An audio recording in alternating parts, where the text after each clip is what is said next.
Este vídeo é um oferecimento da Amazon, onde você encontrará todos os livros ambientados no universo das crônicas, bem como os mais incríveis produtos relacionados às crônicas, a Game of Thrones e a House of the Dragon, sempre com os melhores preços. Para conferir, basta clicar nos primeiros links na descrição abaixo. Comprando através deles, você estará me ajudando a produzir diariamente e tornando o MGF cada vez mais forte.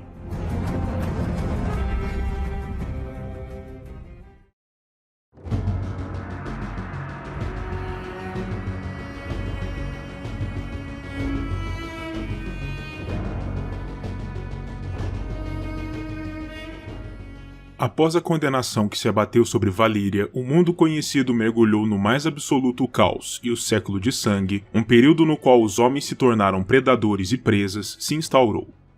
No entanto, mesmo em meio à destruição, ao menos uma grande família de senhores de dragões do antigo sangue foi capaz de se salvar do cataclisma, os Targaryen, uma das 40 famílias que governavam o domínio valeriano, embora não fossem nem de longe uma das mais poderosas naqueles tempos.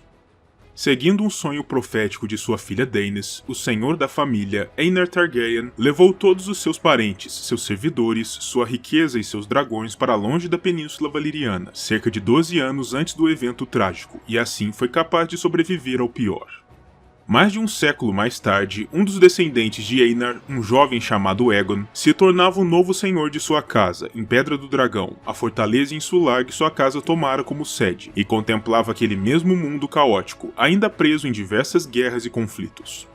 As Cidades Livres, a porção mais próxima do território dos Targaryen em Essos, permaneciam em um constante estado de conflito, e de fato, Aegon chegou até mesmo a ser convidado a intervir em um deles, auxiliando as cidades de Pentos e Tyrosh em uma guerra contra as forças de agressão volantinas, voando em seu dragão, o temível Balerion, para incendiar os soldados e as frotas de volantes.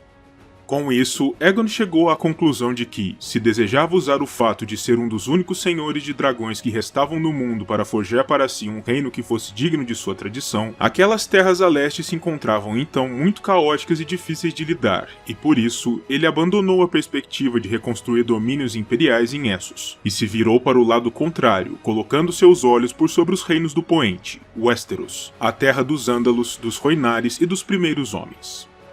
No entanto, engane-se quem pensa que essa foi a primeira vez que Aegon pôs seu pensamento e seu foco por sobre os Sete Reinos, pois ele já tinha uma relação antiga com aquelas terras, tendo até mesmo as visitado certa vez, tendo estado na Ilha da Árvore, os domínios Redwyne, em Vila Velha, onde até mesmo visitou a Cidadela dos Mestres, e na Cidade Dourada de Lannisporto, no Reino do Ocidente. De fato, o interesse de Aegon em Westeros era tão grande que, em certa feita, ele ordenou que carpinteiros em Pedra do Dragão esculpissem uma grande e ricamente detalhada mesa de madeira com o exato formato do mapa de Westeros, com todas as suas marcações geográficas, e posicionou ao lado dela um alto cadeirão, no exato ponto em que Pedra do Dragão deveria ficar, a partir do qual ele poderia contemplar mais facilmente aquelas terras, terras que um dia ele pretendia dominar por completo. Daquele momento em diante, o salão que abrigava essa bela obra passou a ser conhecido como o Salão da Mesa Pintada, e era um dos aposentos mais estimados de Aegon em sua fortaleza. Mas não partia apenas de Aegon no desejo de se envolver em uma conquista naquelas terras. Os próprios Westerosi vinham no procurar para fazer algumas propostas. Foi o caso de Argilac Durrandon, o rei do Reino da Tempestade, que em certa feita enviou uma mensagem até Pedra do Dragão com uma proposta de aliança para Aegon, pois o Rei de Ferro das Ilhas e dos Rios, Harren Negro Hora, vinha se tornando cada vez mais poderoso e altivo, e após a quase conclusão de sua cavernosa fortaleza de Harrenhal, de longe o maior castelo em Westeros e talvez no mundo, ele se virou para as terras de Argilac, tensionando aumentar seu poder dominando novas terras. Argilac, para formalizar a aliança que propunha, sugeria oferecer a mão de sua filha, Argella, em casamento a Aegon, juntamente com as terras que Aegon ocuparia como seu dote, muito embora muitas daquelas terras já estivessem, então, em posse de Harren, e Aegon precisasse retomá-las à força. Aegon recusou a proposta, no entanto, e ao invés disso, ofereceu a mão de seu braço direito e suposto irmão ilegítimo, Orys Baratheon, em casamento a Argella, o que Argilac naturalmente tomou como um grave insulto à sua honra, rompendo a proposta e se afastando, furioso. Sua resposta final ao insulto foi enviar a Aegon as mãos cortadas de seu emissário, junto a uma mensagem: "Essas são as únicas mãos que receberás de mim." Esse grave ato fez Aegon convocar seus estandartes em sua ilha, para discutir a melhor maneira de punir o arrogante Rei da Tempestade pelo feito.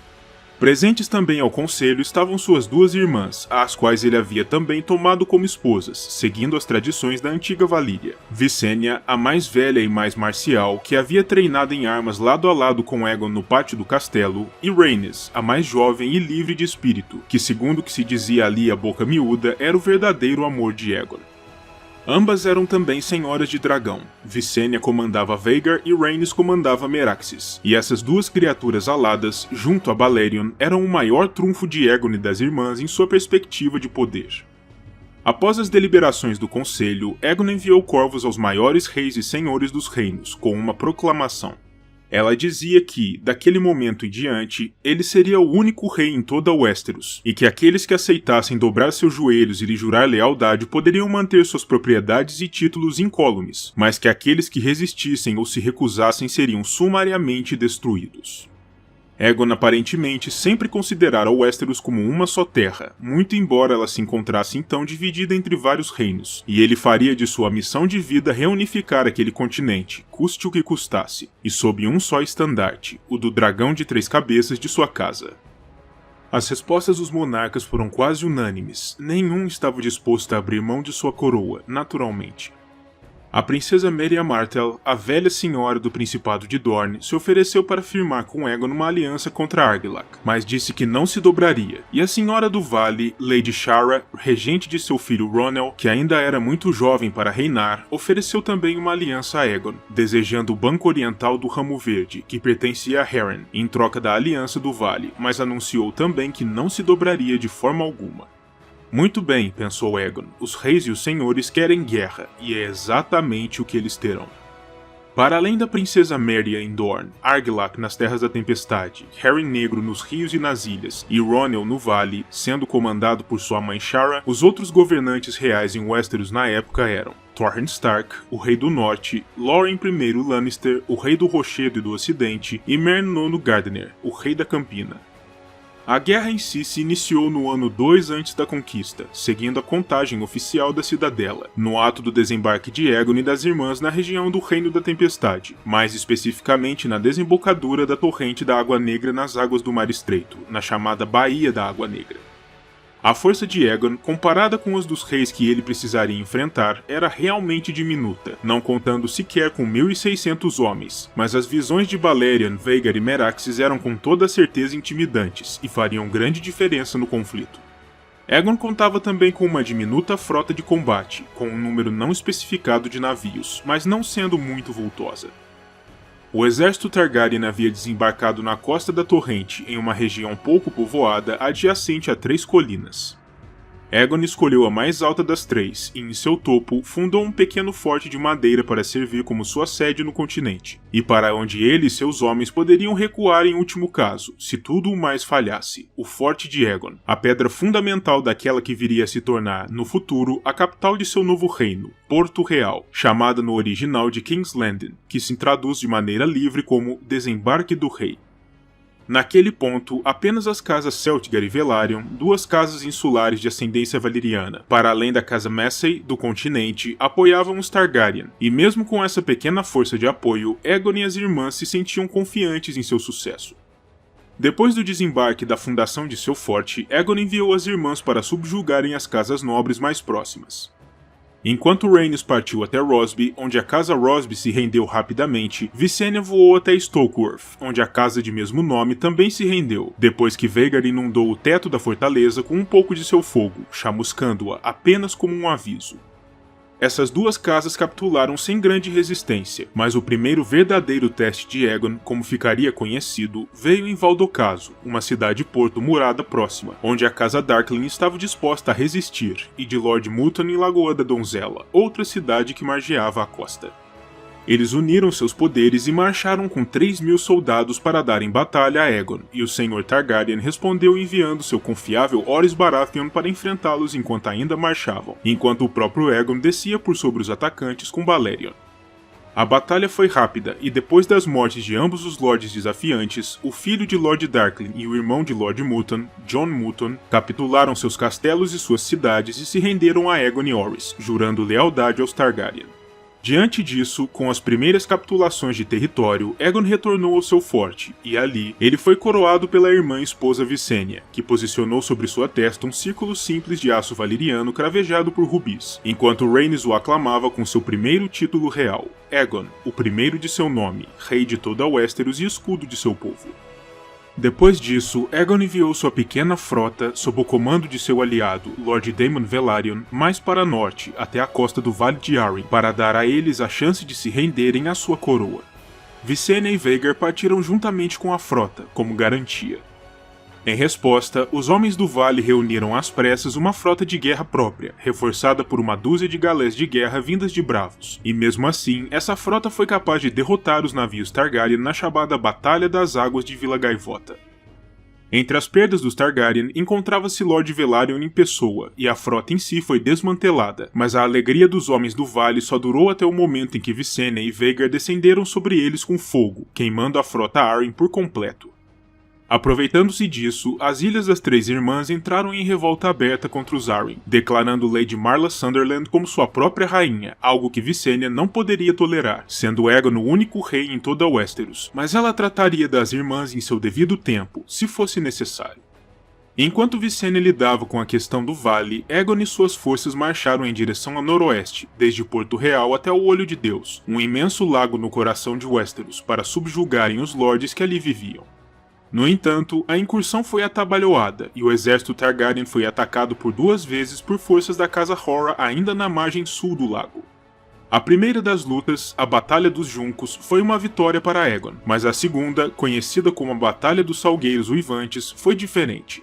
As diminutas forças Targaryen sofreram pesadas baixas, quando 2 dos filhos do Rei Negro atravessaram na surdina as águas do lago, em dracares com remos silenciados, e caíram por sobre Aegon e seus homens de maneira sutil. Contudo, a vitória dos Homens de Ferro foi de vida curta, pois Balerion caiu sobre eles enquanto retornavam pelo lago, incendiando seus dracares e ambos os filhos do rei.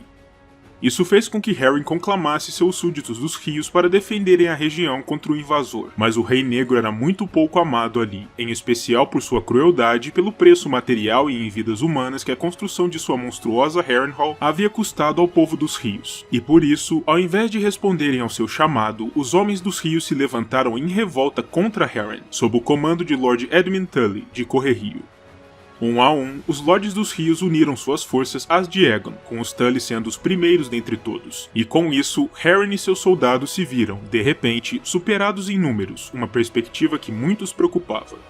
Sendo assim, Harren decidiu simplesmente recuar para dentro de sua monstruosidade, acreditando que o maior e mais poderoso castelo do mundo seria mais do que suficiente para manter afastados Aegon e os seus. E seu raciocínio tinha mérito, pois de fato, nenhum exército de terra no mundo seria capaz de fazer frente às poderosíssimas muralhas de Harrenhal. Mas o que estava diante dele não era um exército qualquer. O que se encontrava em frente às muralhas do castelo era um filho de Valíria, um descendente do antigo sangue, junto à sua criatura alada imensa e terrível, e portanto, as perspectivas do invasor eram muito superiores às de um homem qualquer. Mesmo assim, Aegon decidiu tentar uma outra solução, uma saída diplomática, antes de investir contra Harrenhal. Ele confrontou Harren diante de seus cavernosos portões, empunhando um estandarte de paz, e ali eles trocaram algumas poucas palavras. Aegon disse: "Renda-se agora, e vós podereis permanecer como senhor das Ilhas de Ferro. Renda-se agora, e vossos filhos viverão para governar depois de vós. Eu tenho 8.000 homens estacionados fora de vossas muralhas." A resposta de Harren, sempre arrogante e seguro de si, foi: "O que está fora de minhas muralhas não é de minha preocupação. Estas muralhas são fortes e grossas, mas não tão altas para manterem os dragões fora. Dragões voam." Foi a resposta de Aegon a isso. Harren então emendou: "Eu construí em pedra. A pedra não queima."